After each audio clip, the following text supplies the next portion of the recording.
I never imagined I'd be standing in a packed bar, drink gone lukewarm, listening to my ex-girlfriend boast about her new guy while I stood a few feet away. Her name was Madison. 3 years together, 3 years I thought were real, but apparently, I was just her comfort zone until something shinier appeared. It was Friday night, and my best friend Ryan had finally dragged me out, saying I couldn't keep hiding in my apartment forever. I didn't know she'd show up. Didn't know she'd walk in wearing the same perfume she used to, sweet, stubborn, unforgettable. She saw me almost instantly. That same half-smile appeared, the one that used to make my pulse trip over itself, but now just made my stomach twist. And beside her stood a tall guy in a designer jacket, one of those effortlessly cool types. "Ethan," she said, feigning surprise. Her voice just loud enough for people nearby to notice. "Wow, it's been ages. I was just telling Nate about how we used to come here all the time. Remember?" I nodded, forcing a thin grin. "Yeah, sure. "Good times." She laughed lightly, tipping her head toward him. "Anyway, Nate just took me to this rooftop place downtown. The kind where you have to book weeks early. The view was insane." Her words weren't casual, they were calculated. Each syllable a little spark meant to remind me she'd upgraded. That someone else gave her what I couldn't. I felt Ryan's quiet tap on my shoulder, his way of saying, "Let it go." But something flickered inside me. Not anger, not jealousy, something sharper. "That's nice," I said finally. "Glad you're having fun." She smiled wider. "Oh, I am. Nate's so spontaneous, always planning surprises. It's refreshing." There it was. The comparison. She didn't even bother to hide it. The small crowd chuckled, not cruelly, just curious, like they were watching a scene unfold. I took a slow sip, letting the moment breathe. The bass thumped through the room, lights catching in her hair, and for a second, she looked exactly like the version of her I once loved. Warm, magnetic, safe. Then I remembered how she ended it. How she said she needed something exciting, as if consistency were a crime. I set my glass down and met her eyes. "You always did love an audience, Madison."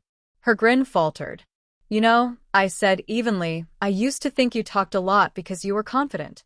But really, you just can't stand silence. That's when you'd have to listen to yourself." The energy around us changed. Nate shifted awkwardly. Ryan gave a low whistle. Madison blinked, caught off guard. I hadn't raised my voice. I didn't have to. I just told the truth. She laughed weakly, trying to brush it off. "Still dramatic, huh?" "Maybe," I said. "But at least I'm not pretending to be happy, just to feel seen." The laughter around us died. The music dimmed into the background, replaced by that heavy quiet that follows something too real. She opened her mouth, then stopped. Her hand clenched her glass. Nate looked like he wanted to disappear. I turned to Ryan. "You good to head out?" He grinned, still impressed. Man, that was savage. As we stepped into the cold night air, it felt like wiping a chalkboard clean. No anger, no pride, just peace shaped like closure. Just like that, whatever thread had once bound me to her finally broke, not in bitterness, but in understanding. Through the fogged bar window, I could still see her, frozen where we'd left her, eyes fixed on the door. Maybe she realized something too. Maybe not. For the first time in months, I didn't need to care. Ryan and I walked down the street without saying much. The air carried that damp scent that always comes before rain, clean, expectant, alive. My pulse was steady, but there was a calm spreading through me, the kind that feels like turning the last page of a chapter that's dragged on too long.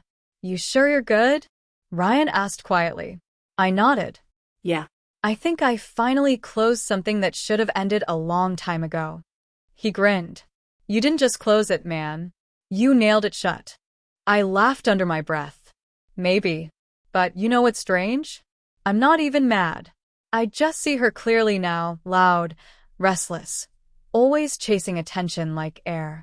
Ryan clapped my shoulder. "That's real growth." We ended up at a late-night diner, the kind that always smells like coffee and nostalgia. Sitting in the corner booth, I watched headlights glide across the rain-streaked glass.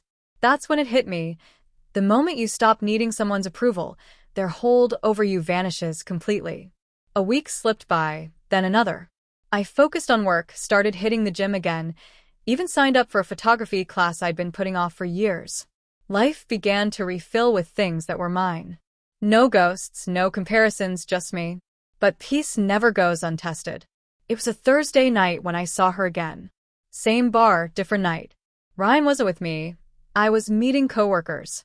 Madison walked in alone, her confident smirk still there, though it looked more like armor this time. She spotted me almost instantly. "Ethan," she said softly. "Hey," I replied, calm, neutral. She hesitated. "About the other night. I didn't mean to make things weird." "You were showing off," I said, not cruelly, just honest. Her cheeks flushed. "I guess I wanted you to see that I was doing okay." "And are you?" I asked. She paused. "Not as much as I thought I'd be." There it was, the truth she used to bury under laughter.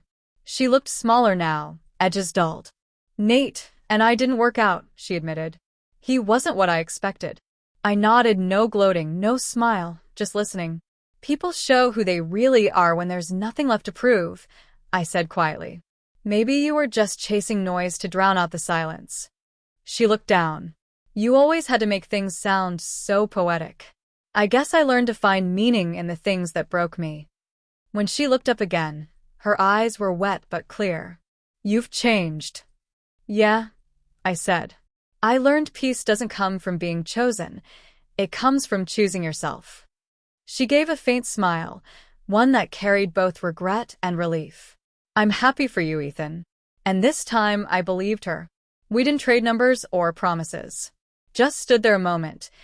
Two people who once tried to love each other but had outgrown what they were clinging to.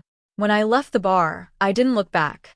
City lights streaked gold across the pavement as I walked, and I realized moving on isn't one big scene. It's the quiet decision you keep making until it feels natural. Months later, I stood on a rooftop at a work event, skyline glowing beneath soft music. I thought back to that night she'd bragged about her date, how small I'd felt then, how heavy silence had been. Now it felt like someone else's story. Ryan joined me, handing over a glass of champagne. "You ever think about her anymore?" "Sometimes," I said. "But not the same way. She's just part of the lesson." He raised his glass. "To lessons." I clinked mine gently. "To peace." The city sparkled beneath us, alive and endless. And for the first time in a long while, I didn't feel like the one left behind. I was the one walking forward. And that, I realized, is the quietest kind of revenge, becoming someone who no longer needs to prove a thing.